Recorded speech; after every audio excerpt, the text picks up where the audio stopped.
The contents of the following program are not intended to substitute for the advice of your healthcare provider, and the producers of this series assume no liability for the use or misuse of the material presented.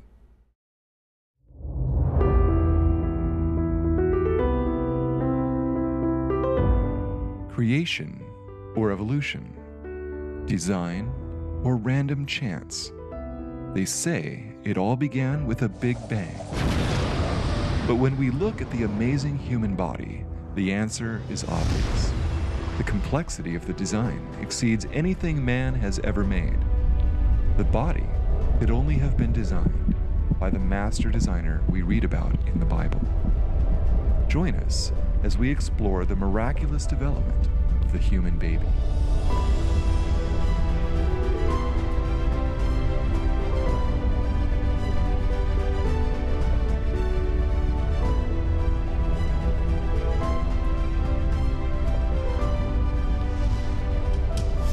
Divine design.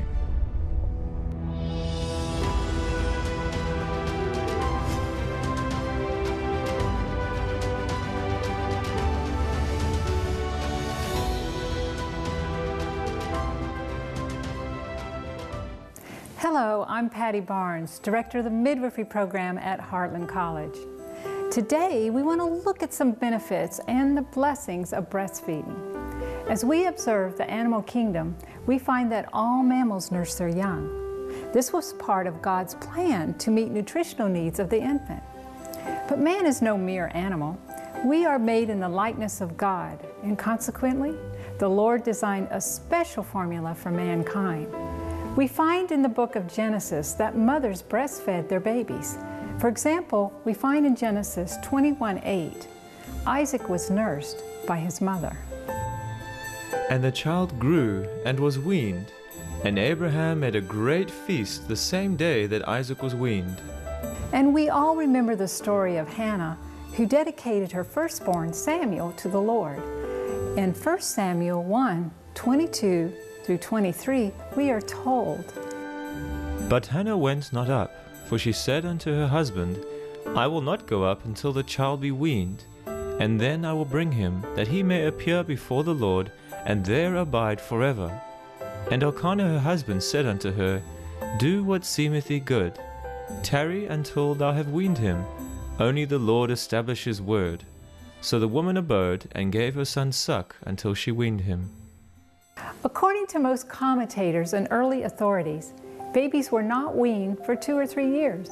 However, when we consider that man's lifespan was much longer during the time of the patriarchs, we have to think proportionally. Generally, children are weaned much sooner than that today. The important question we want to consider is why mothers should breastfeed their babies. Is there something unique about human breast milk in comparison to other animals, especially that of cows and goats? And what about infant formulas? Just what is the best plan to adopt for our precious little infants? First, let's look at the nutritional quality of human milk as compared to other animals. One of the first considerations most people have is a protein count of milk. After all, a growing child needs protein, right? This chart, adapted from the U.S. Department of Agriculture, shows the amount of protein found in 1 cup of milk from various animals. Notice that cow's milk and goat's milk have over 3 times the amount of protein. The protein count is linked to weight gain required for each animal. For example, a cow will double in its birth weight in about 40 days compared to a human infant doubling its weight in 180 days. Remember, God designed the milk specifically for the growing needs of the animals. In fact, it's not just the amount of total protein, but the types of protein as well that makes the big difference. Leucine is an amino acid, and it's essential in the building of muscle. Animals that double their birth weight rapidly have higher protein and leucine level. The cow's is 3 times higher than humans. A cat doubles its weight in about 10 days and is almost 10 times higher in protein and leucine. A rat doubles its weight in the first 4 days and has a protein leucine level almost 12 times greater than the humans. There are basically 2 types of milk protein, casein and whey. The amount of casein protein in comparison to whey protein varies from one animal to another.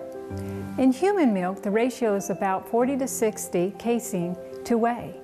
Cow's milk has about an 80 to 20 ratio. In other words, not only does cow's milk have a greater amount of protein, but the casein is extremely more in comparison to breast milk.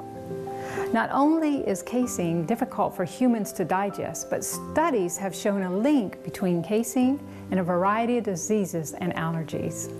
Manufacturers of infant formulas based on cow's milk have lowered the casein to be more like that of humans.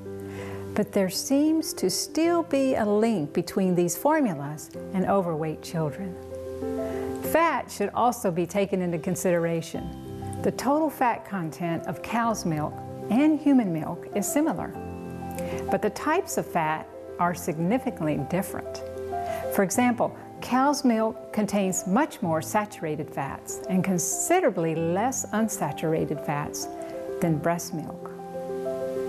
In addition, the fatty acids that are essential to brain growth are almost non-existent in cow's milk. The cow is designed to grow in bulk and size quickly, but the brain is the fastest growing part of a human infant. There are certain omega-3 and omega-6 fatty acids that are essential for brain development, and they are not found in cow's milk. Dr. Emily Van Wyck, who has studied extensively in the areas of child development and education, states that breastfed infants develop a higher IQ and have an improved brain and nervous system. Researchers found in studies with children and youth ages 8, 12, and 18 that they had an IQ approximately 10 to 12 points higher than children who were fed on formula. They found that there are specific proteins in human milk that promote brain development. Another nutrient that gets a lot of attention is calcium. We were all taught in formative years that we needed lots of calcium for bone growth. Cow's milk is actually about 4 times higher in calcium than human milk. However, the story doesn't end there. Remember, a cow is designed to grow quickly and needs an extra dose of calcium. Human infants don't need all that extra calcium. Furthermore, the calcium in cow's milk is not as easily assimilated as breast milk. It is far better to get the calcium from the milk that comes from the mother of the offspring, just as God has designed. We find this to be true with many other nutrients. Iron is lacking in cow's milk, but human milk is suited for human babies. Vitamin C is also found in greater quantities in human milk. Sodium, on the other hand, is in much higher quantities in cow and goat milk. Let's compare the sodium content of human breast milk with cow's milk, goat's milk, and infant formulas from cow and goat milk. The following measurements are based on a 36 ounce of milk. High sodium may also be a contributing factor in overweight and obese children. By the way, according to Dr. Cohen, a researcher in the field of lactation, mothers who breastfeed for 6 months or more are less likely to become overweight or obese. So the mother can benefit as well as the baby. When we consider the excess protein, calcium, and sodium in cow's milk, it is understandable that it can tax the infant's kidneys. Babies fed human breast milk show about 1/3 of the amount of renal solute that must be excreted from the kidneys compared to those on cow's milk, and about half that of formula-fed babies. Bear in mind that all these amount and percentages we have mentioned are going to vary. No 2 cows are exactly alike, and certainly no 2 mothers are going to produce exactly the same quality of milk. It is important that a nursing mother has a well-balanced, nutritious diet so that she can provide the very highest quality of milk for her newborn. Not only is the diet important, but the lifestyle as well. Consider this statement from the book Counsels on Health, page 79 and 80. The period in which the infant receives its nourishment from its mother is critical.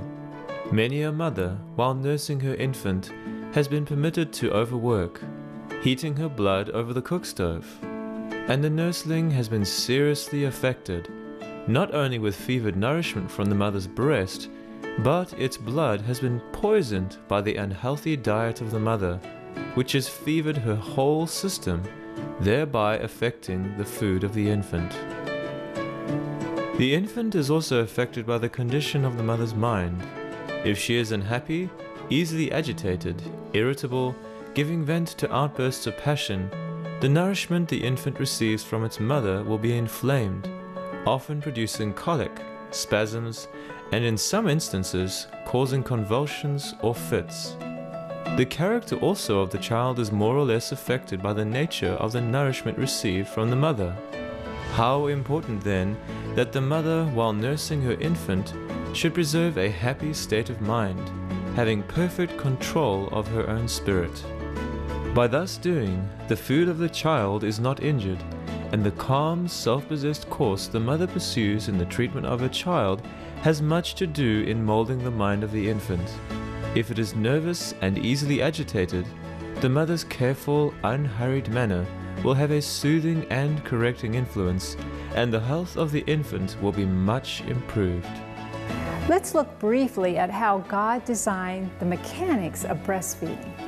Remember that hormone called oxytocin that helps stimulate contractions? Well, that hormone also has a role to play in combination with prolactin in the production of milk. As a baby begins to suck, the nerves convey the signal to the brain, and the pituitary gland releases these two hormones, prolactin and oxytocin. They, in turn, will stimulate milk production. The more the baby nurses, the more production will take place. The oxytocin will also stimulate contractions to help expel the placenta. When the baby first nurses, the initial milk is what is called colostrum. This is a rich, creamy substance full of antibodies. This will help strengthen the baby's immune system. It is also easily digested. This will continue for the first few days, after which the mature milk will come in, which is higher in fat and protein. It also carries necessary antibodies, but not as much as the colostrum. The skin-to-skin contact will help keep the baby warm and promote a bonding between the baby and the mother. There is hardly any love that compares with a mother's love while nursing her newborn. But we find that God's love is even greater than this. In Isaiah 49:15 we read, "Can a woman forget her sucking child, that she should not have compassion on the son of her womb? Yea, they may forget, yet will I not forget thee." Walk with God, a calm and heavenly frame, a light to shine upon the road that leads me to the Lamb. Return, oh. What a wonderful Creator we serve. Join us next time as we explore more of God's amazing handiwork in the divine design.